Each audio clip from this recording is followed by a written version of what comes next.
IFRS 3 business combinations really looks quite closely at the acquisition method when you acquire a subsidiary. A key part of that is the calculation of goodwill. Now, when we're calculating goodwill, we need to look at how much are we paying for the company and what are the net assets of that company. Now, all of these need to be included at fair value. That seems reasonably sensible, but it's particularly these net assets that create us a slight problem with other accounting standards.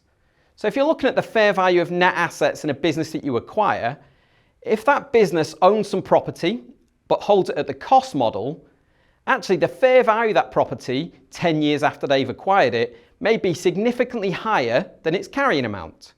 So if you're buying out that business, you have to work out what's the fair value of that property that I'm acquiring. And that's reasonably sensible.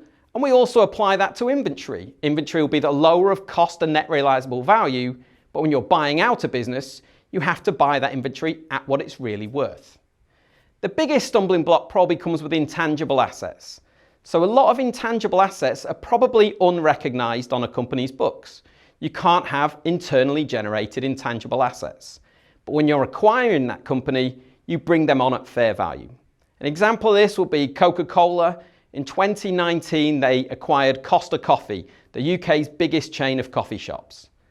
Now, the company that sold Costa Coffee sold them for $4.9 billion and actually made $4.3 billion of profit, really showing that they only had $600 million of net assets.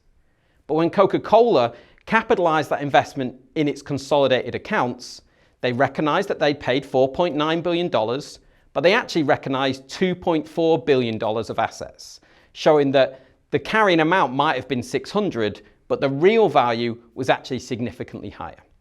So IFRS 3 really overrides the individual accounting treatment of things like property or intangibles or inventory to try and say what is the fair value of those assets that you've really bought. So as you're looking at this, try not to think about what the individual company accounting rules are and think we need to override those with what the fair value of those assets actually are.